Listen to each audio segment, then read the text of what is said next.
Today, I'm going to tell you 3 medical mysteries. And all of these stories end with diagnoses that are so bizarre, they'll leave you thinking, I didn't even know that was possible. But before we get into today's stories, if you're a fan of the strange, dark, and mysterious delivered in story format, then you've come to the right place because that's all we do, and we upload 2, 3, even 4 times every week. So if that's of interest to you, please offer to do the like button's laundry. Don't tell them you're going to do their laundry in their dishwasher. Also, please subscribe to our channel and turn on all notifications so you don't miss any of our weekly uploads. Okay, let's get into today's stories.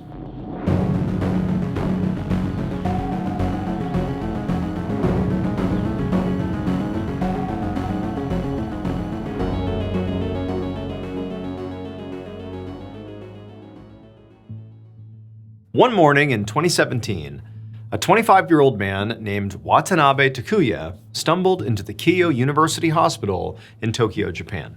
Takuya felt sweaty and feverish, and his head was pounding, and he also had one hand kind of cupped over his right ear because his ear was literally leaking fluid. But Takuya was not scared by these symptoms.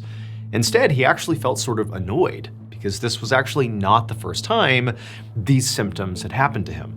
So Takuya had this long history of something known as cholesteatoma, which is basically a recurring cyst that grows deep inside the ear canal. When he was a teenager, he'd had multiple surgeries to have this cyst removed and keep it from coming back. And for almost a decade now, it had seemed like the surgeries had worked because the cyst had stayed gone. But about 2 weeks earlier, he'd begun having this constant drainage coming out of his ear, which was, a sign that the cyst was back. Now, when this began happening, initially he had sort of put off going back to the hospital, but now he was pretty sure the cyst had caused him to develop an ear infection, which would now explain his fever and his headache, and so here he was. So Takuya made his way to the check-in desk at the hospital with one hand still kind of keeping the liquid in his ear. And as he's standing there, he explained his symptoms and his medical history to the receptionist, who nodded, took down all of his information and quickly admitted him to the emergency room.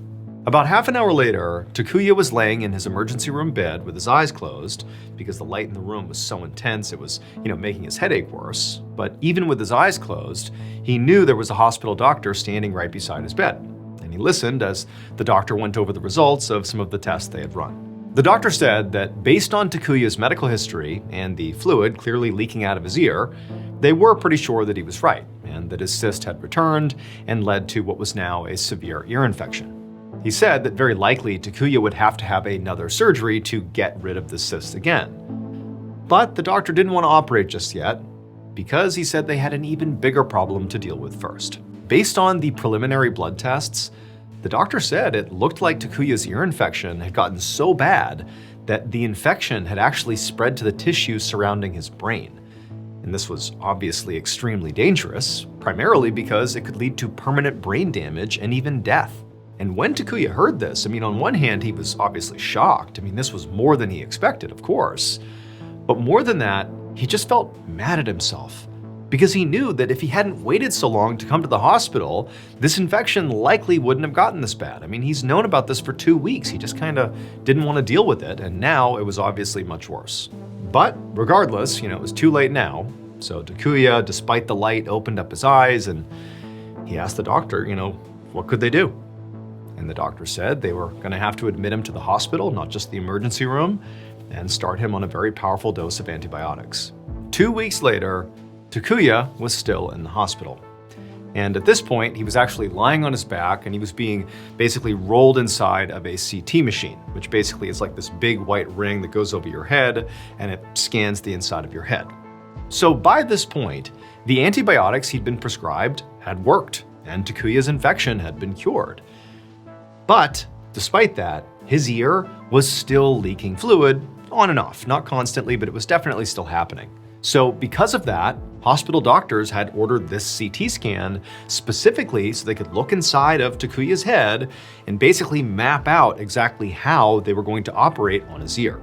Takuya laid perfectly still for about 5 minutes while the CT scan machine took pictures of the inside of his head. And then when it was done, a nurse pulled him out and then led him back to his hospital room.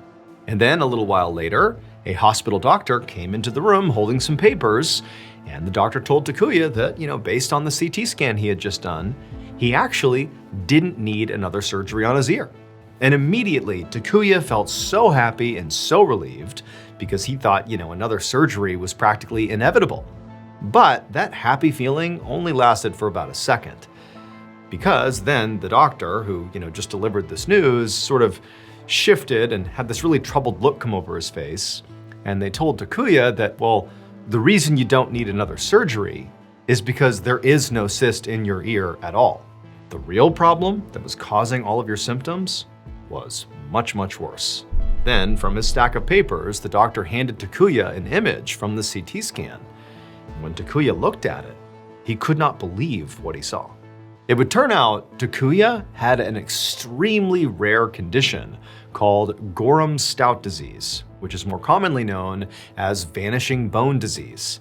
It happens when a person's body just randomly starts breaking down and consuming their own bones. And in Takuya's case, his skull was now literally disappearing, almost like a melting ice cube. And that fluid that was leaking out of his ear was brain fluid that was now basically flowing through the holes in his skull.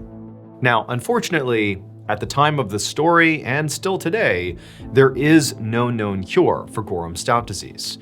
The best doctors can do is basically plug up the holes where they begin to disintegrate. And that's exactly what they did for Takuya. They used this special glue and literally kind of plugged up the holes in his skull.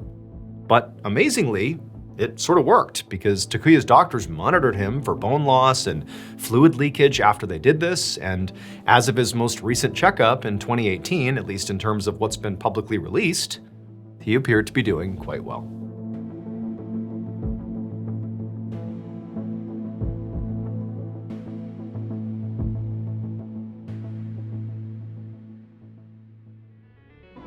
Hey guys, I have some pretty big news. I know many of you are excited to hear. I am going to be doing another live storytelling tour this year. You can find me in a bunch of cities, including new ones on the West Coast and across the United States, where I have never played before. Plus, I'm really excited to share that I will also be performing in an international city, since so many of you have been asking me to visit. We put together an absolutely amazing show with a whole bunch of awesome stories, including stories you will not hear anywhere else. New content you can only get if you come to this show. And guess what? Tickets for this tour are available right now at tour.ballenstudios.com. In terms of the types of tickets you can buy, they range from general admission to VIP. Again, that's tour.ballenstudios.com. I'm also going to be giving away a trip to meet me at one of my live shows. And so if you want to enter for your chance to win that, all you have to do is donate to win at fandiem.com/MrBallen. Again, that's fandiem.com/MrBallen. Get your tickets and enter the sweepstakes today. I can't wait to see you at the show.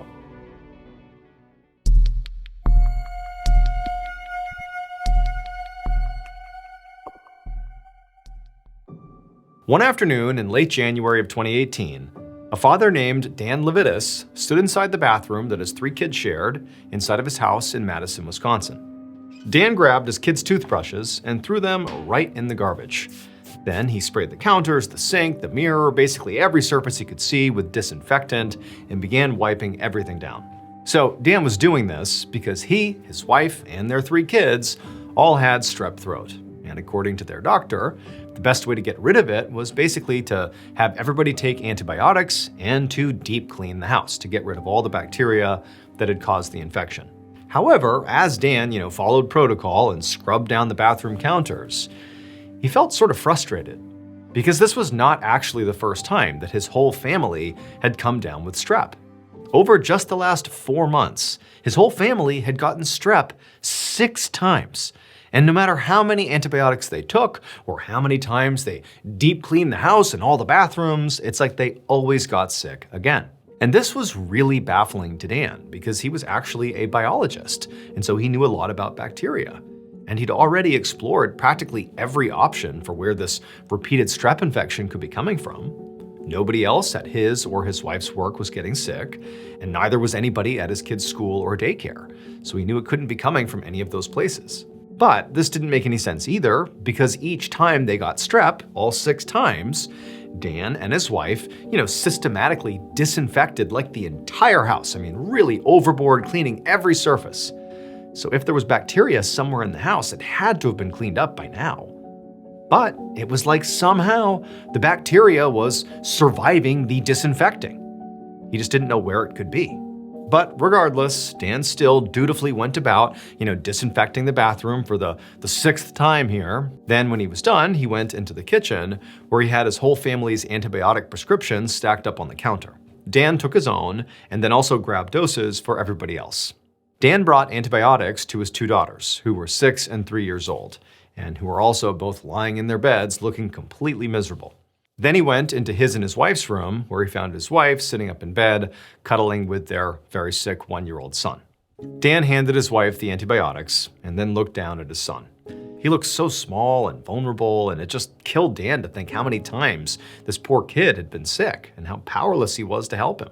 Dan didn't know what else to do here. He and his wife were following doctor's orders here, but this is, again, the 6th time, and clearly nothing's changing, so the advice is not really helping. It just sort of felt like they were trapped and couldn't get out of this awful situation. But then, as Dan was standing there feeling sort of defeated, he thought of something. His mother was a retired pediatrician, and she might have different advice for how to handle this. So he sat down in bed, took out his phone, and he called his mom to ask for help. And Dan's mom actually did have a theory about where this strep bacteria was coming from and how to get rid of it. But because Dan was, a biologist and really understood how bacteria functioned, he knew her theory was sort of out there. Like most scientists and medical professionals for that matter would say that his mom's theory was basically not possible. But at this point, Dan and his family were desperate enough that they were all ready to try something new. So Dan decided he would try out his mother's theory. And so he began looking for an expert to help him do that. But all the experts Dan got in touch with, when they heard about what this theory really entailed, they turned it down. Like nobody was prepared to do this.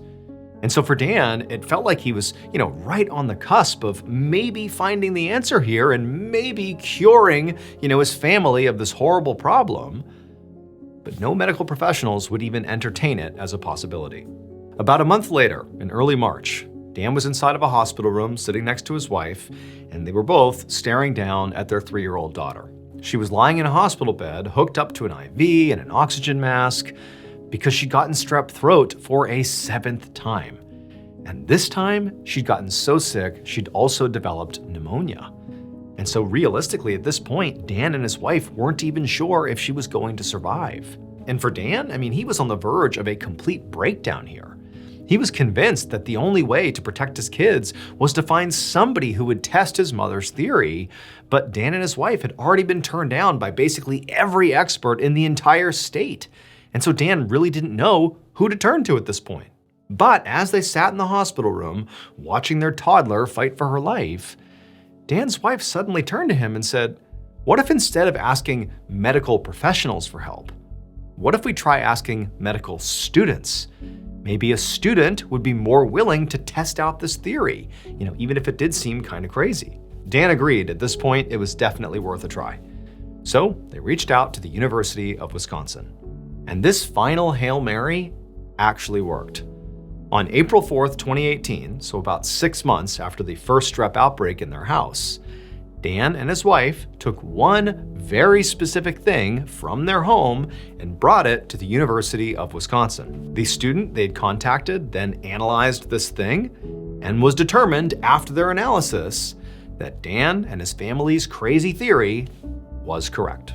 It would turn out Dan, his wife, and their 3 kids were not the only ones in their home suffering from strep throat. There was actually a 6th victim, their pet cat. Now, most veterinarians didn't believe that cats could even catch strep, let alone transmit it to humans. So they all refused to test the family's cat. That's why they kept saying no. It was not until Dan contacted the University of Wisconsin Veterinary School that a student finally agreed to do it, and lo and behold, the test came back positive for the exact same strain that the family kept on catching. Their cat kept giving them strep. Dan's 3-year-old daughter would make a full recovery from her pneumonia.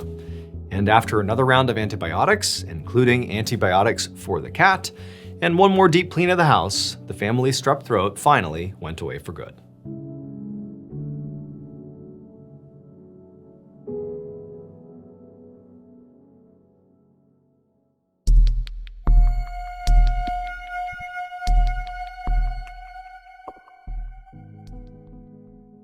On September 30th, 1964, a 44-year-old woman named Charlotte Lawrence stood with her husband outside the door to her parents' apartment in a little city in southwestern Germany.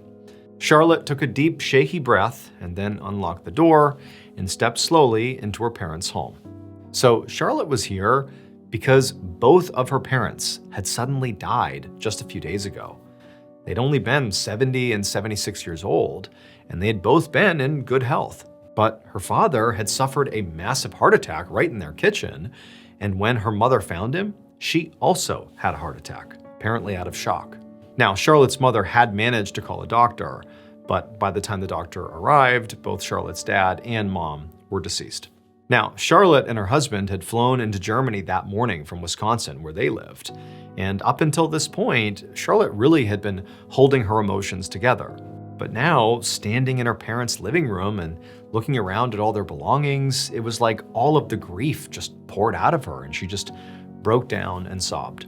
So her husband, not really knowing what else to do, just turned on the TV and sort of guided Charlotte over to the couch and told her to sit down and rest for a bit before they had dinner. They actually had plans that evening with the next door neighbor. She was this elderly woman named Caroline, and Caroline had offered to come over and cook dinner for them. And also Charlotte's uncle, Dieter, planned to come over as well after dinner since he lived nearby. About 30 minutes later, Charlotte is still sitting on the couch, just kind of relaxing and watching TV. Caroline, the neighbor, showed up, and she showed up with 2 big bags of groceries, and she went right inside the house and right into the kitchen and began cooking. And pretty soon, the entire apartment smelled like comfort food, which made Charlotte feel, admittedly, a lot better. Eventually, Caroline called out that dinner was almost ready. So at that point, Charlotte got up, she went into the kitchen and sat down at the table next to her husband. And then, after the food was served, they all ate dinner together while they waited for her uncle, Dieter, to arrive. Not long after, Uncle Dieter arrived and knocked on the front door of the apartment. But after a full minute, nobody came to the door. So he knocked again, but there was still no answer. Dieter could hear the TV on in the living room, but he couldn't hear any voices inside or the sound of anybody moving around inside the apartment. And so after a couple of minutes, he just decided he would let himself in. As Dieter walked through the living room, he began calling out for Charlotte, her husband, and for Caroline. But still, nobody called back, and there was no sound of anybody moving inside the apartment. It was just totally still. And so Dieter, he couldn't help but feel a little apprehensive, like, this is weird, like, where is everybody? What's going on? They were expecting me. He walked out of the living room and into the kitchen, and there he saw Charlotte, her husband, and Caroline all sitting at the table, eating their food. But something was wrong. All 3 of them were just sitting at the table, and their plates were, half eaten right in front of them, but nobody was moving. It was like they were all just kind of stationary, just kind of staring straight ahead. And so Dieter, he bent down and he was like, Charlotte, what's going on? What are you guys doing? But when he got a good look at Charlotte's face and Caroline's face and Charlotte's husband's face, his stomach just dropped and he backed away, totally horrified. What Dieter saw was so terrifying, so eerie, so awful. It actually made international news. And that apartment would even get a nickname, the Death House. Charlotte's parents did not just have spontaneous heart attacks on the same day and die. That's not what happened. It would turn out that toxic sewer gas had been leaking into the apartment through a broken pipe in the kitchen sink. That gas poisoned both of Charlotte's parents and caused their hearts to stop, basically at the same time. Now, nobody thought to check for sewer gas poison, so Charlotte and her husband came to stay at her parents' apartment without any idea that the apartment was still full of this toxic gas. And so when Dieter finally came over for dinner, he found Charlotte, her husband, and Caroline all sitting around the kitchen table, sort of frozen there because they were dead. Dieter, fortunately, after seeing this, immediately left the apartment to go call the authorities, and it was that decision that ultimately saved his life.